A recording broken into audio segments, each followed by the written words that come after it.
Bonjour à toutes et à tous et bienvenue dans le podcast des Chroniques de l'éveil, le podcast qui vous aide à développer votre introspection comme un art de vivre, quelque chose de naturel, d'évident, d'aller se connecter à soi pour mieux se connaître, mieux se comprendre et être moins en réaction à ce que la vie met sur notre chemin.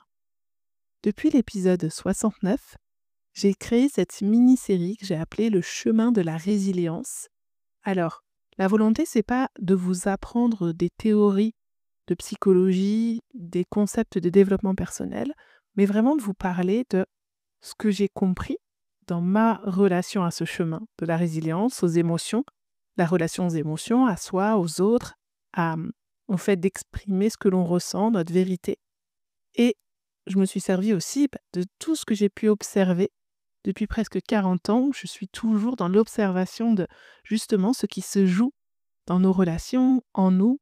Et donc cette capacité que j'ai développée au début sûrement pour de la survie, pour me protéger, et aussi est devenue ma force, en fait, cette zone de génie que j'ai de faire très vite le lien dans ce qui se joue. Quand vous parlez, quand vous m'exprimez certaines émotions, certaines sensibilités, certaines questions existentielles, j'arrive à vous guider parce que je vois ce qui se joue, pas comme une vérité, mais voilà, c'est une supposition, j'ai un autre regard sur la situation. Et en fait, moi, mon objectif, c'est de vous apprendre à changer votre paire de lunettes pour que vous puissiez trouver vos réponses et non pas une vérité qui va être dictée par n'importe quel thérapeute, que ça soit moi ou quelqu'un d'autre, mais vraiment que vous appreniez à aller voir en vous-même pourquoi vous réagissez à certaines choses, pourquoi votre relation à telle émotion est compliquée, pourquoi vous vous sentez bloqué dans tel domaine, etc. C'est l'objectif de ce podcast, c'est l'objectif des offres d'accompagnement que je propose et je suis en train de développer plein de choses depuis plusieurs mois, ça mûrit vraiment, ça a pris le temps et j'espère vous les proposer très prochainement dans les semaines qui viennent. Dans cet épisode 77, sur le chemin de la résilience, je voulais parler du reflet de notre environnement extérieur ou nos relations aux autres. En fait, ce qui se passe à l'extérieur, on dit souvent, c'est le reflet de ce qui se passe à l'intérieur de nous. Et pourquoi je vous parle de ça maintenant? C'est parce que quand on prend conscience de nos émotions, quand on se libère peu à peu, qu'on ne porte plus le poids de ce que l'on a vécu comme un traumatisme lourd que l'on a subi, mais que l'on arrive à s'appuyer dessus pour grandir, pour évoluer, pour incarner pleinement ce que l'on est, c'est-à-dire se dire, bah oui, ça m'est arrivé, et grâce à ma façon de réagir à cet événement, pas forcément grâce à cet événement qui a été hyper douloureux, mais grâce à ma capacité de résilience, je vais pouvoir me libérer de certaines choses, de certains poids, grâce à la décision que j'ai prise de ne plus vivre à travers le filtre de ce que je me racontais que j'étais à cause de ce qui m'est arrivé, eh bien, je vais pouvoir développer de nouveaux projets, adopter une autre attitude, renvoyer une autre image de ce qu'est quelqu'un qui a subi ce que j'ai subi, ce que peut être la vie quand on est passé par ce chemin, etc. Et c'est pour ça qu'il y a de nombreuses personnes résilientes qui peuvent nous inspirer ou qui peuvent pousser à l'admiration quand on les regarde ou quand on les écoute, parce que on voit que leur capacité à se servir de ce qui leur est arrivé pour faire autre chose. Là, je pense par exemple à des parents d'enfants malades, comme les parents de Grégory de Marchal, qui ont rebondi sur ce traumatisme pour pouvoir avoir un impact, pour servir la cause qui tenait tant à cœur à leur fils. Et donc, quand on les voit encore, toutes ces années après, être présents sur les plateaux de télé, défendre leur cause et s'investir autant pour des enfants qui sont touchés par la mucoviscidose, eh bien, ça pousse à l'admiration. Et donc, ce que je voulais dire, c'est que donc c'est la relation vraiment à ce qui nous est arrivé qui fait qu'on va pouvoir s'en servir pour faire quelque chose qui ne va pas nous tuer, qui ne va pas, nous faire baisser les bras, nous faire perdre totalement espoir. Parce qu'on va être en capacité de se libérer de certaines choses et parce qu'on va être en capacité d'apprendre à vivre avec cette douleur, avec ce manque, avec tout ce qu'implique ce que l'on a vécu.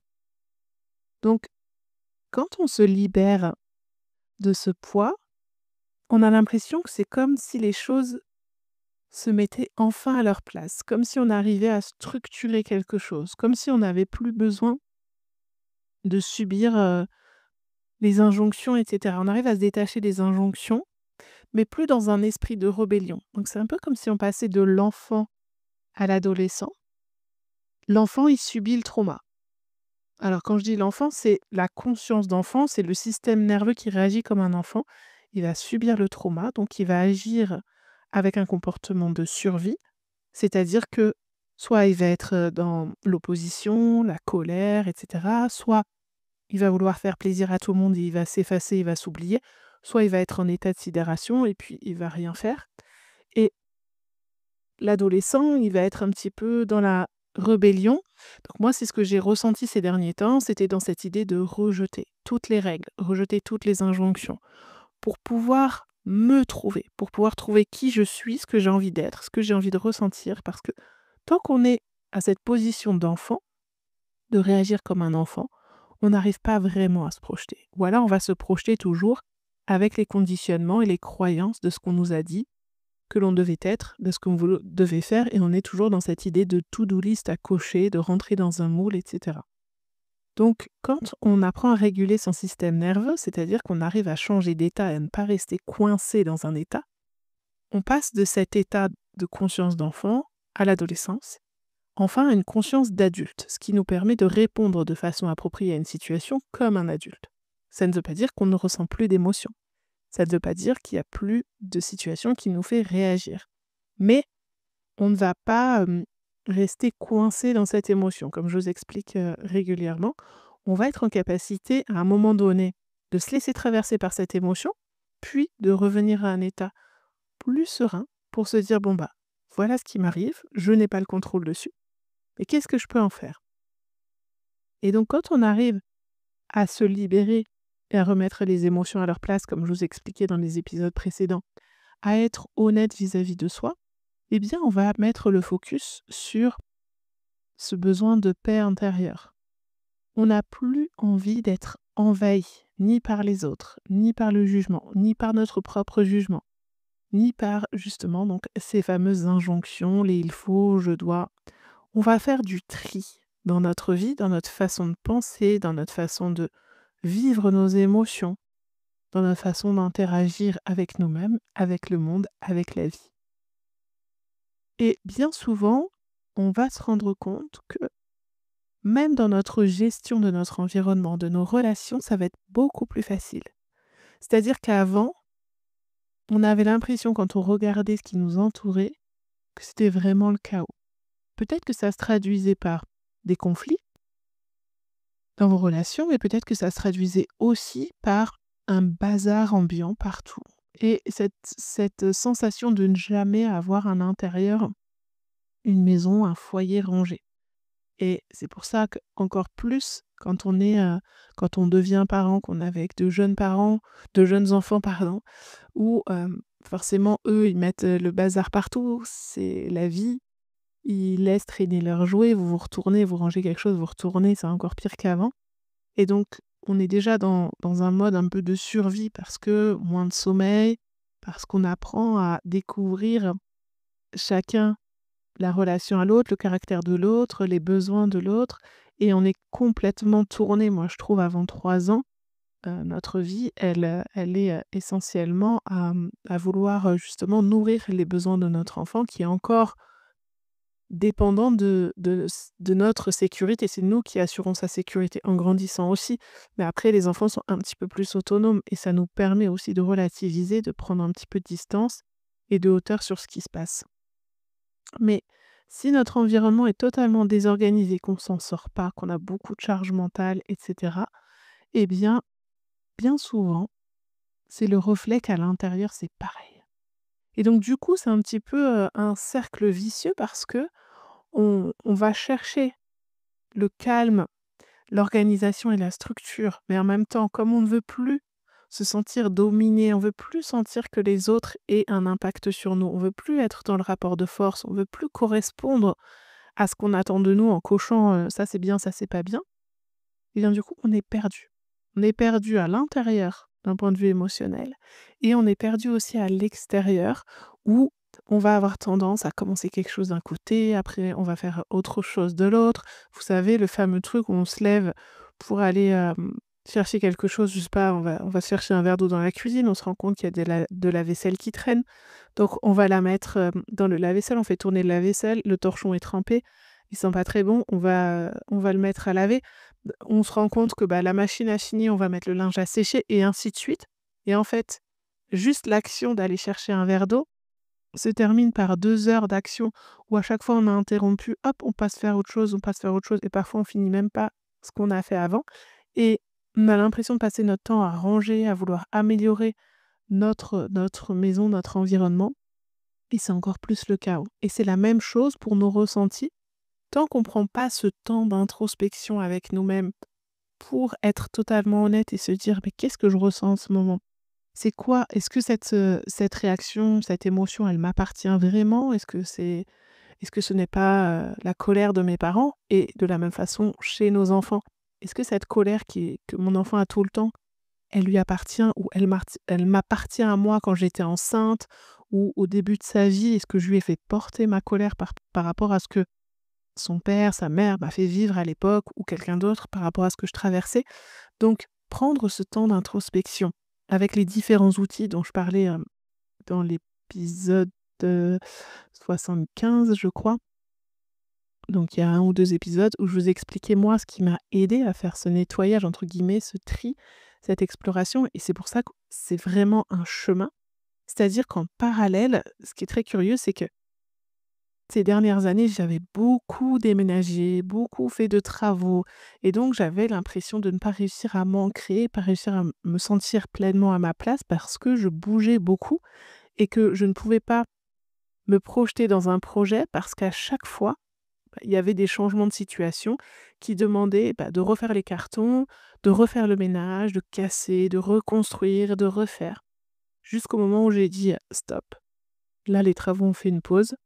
Et que, bah, aussi financièrement, ça devenait compliqué pour continuer ces travaux et qu'on s'est dit: «Bon, bah, là, on a besoin aussi, parce que ça va jouer sur notre relation d'être tout le temps en travaux», et le fait de ne plus être en travaux, le fait d'être dans une maison depuis, là, maintenant 5 ans, et ça m'est pas arrivé depuis très longtemps que de vivre au même endroit pendant aussi longtemps, pour vous dire, là, je commence à me sentir chez moi, avoir des repères.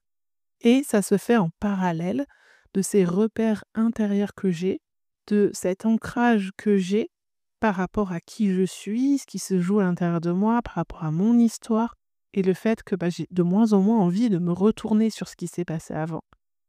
Et où je ressens un énorme besoin de structure et d'organisation que j'avais dans l'enfance avec mes parents forcément, puisque c'était leur rôle avec une routine.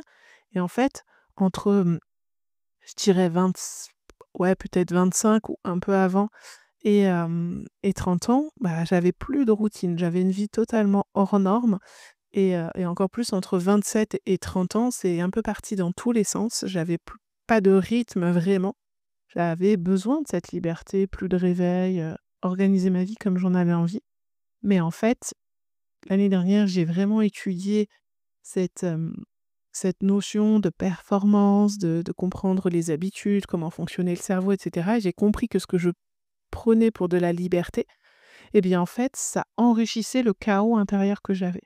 Vous savez, typiquement, l'idée de se dire: «Je fais plein de choses en même temps», et en fait, quand on comprend que notre cerveau, bah, ça lui fait faire des allers-retours et ça le fatigue encore plus, eh bien, on se dit: «Bah, finalement, je vais faire une tâche l'une après l'autre parce que je vais être plus efficace», et je me rends compte chaque jour un peu plus que ma vie est plus légère, que j'ai de moins en moins cette sensation de stress, de pression.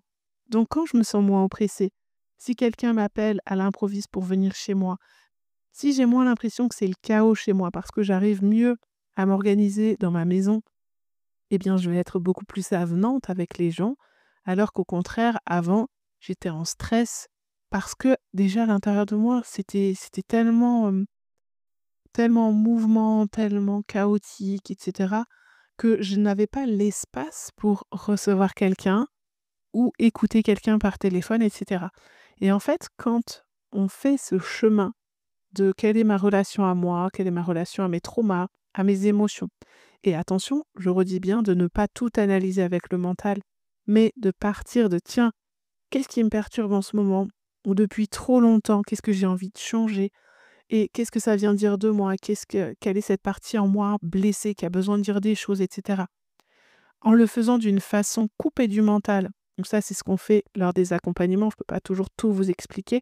Je l'ai déjà expliqué parfois dans certains épisodes, mais le mieux, c'est de vivre cette expérience parce qu'en fait, on croit que c'est quelque chose de lourd. On nous fait croire qu'il faut travailler sur soi, passer sa vie en thérapie, remplir des routines, des rituels, etc. Mais en fait, pas du tout.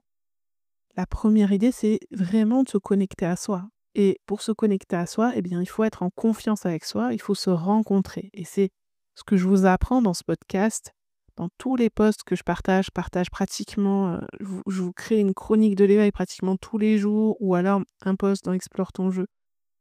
Tous les jours, presque tous les jours depuis plusieurs années, à part à des moments, des périodes où j'ai besoin de prendre un peu des pauses.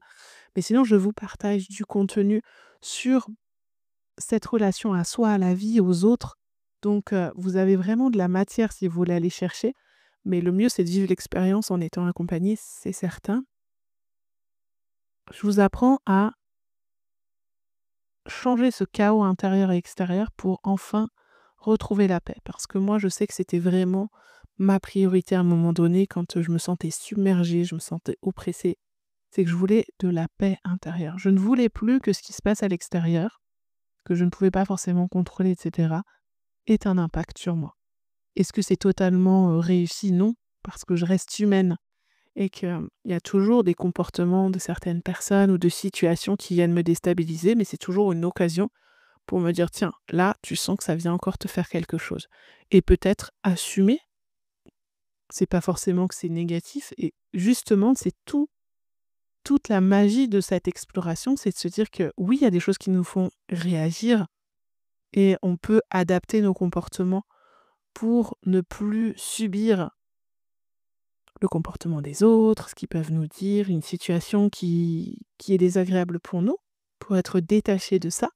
Mais parfois, ça vient aussi nous dire que c'est des choses qui sont importantes pour nous et que on ne lâchera pas sur ça, c'est du non négociable en fait. Que ça vient nous mettre en avant une valeur que l'on a, que l'on porte, que l'on revendique, une façon de penser. Et pour rester aligné, comme je vous dis, entre ce que vous pensez, ce que vous dites, ce que vous faites, ce que vous incarnez, eh bien, il faut prendre confiance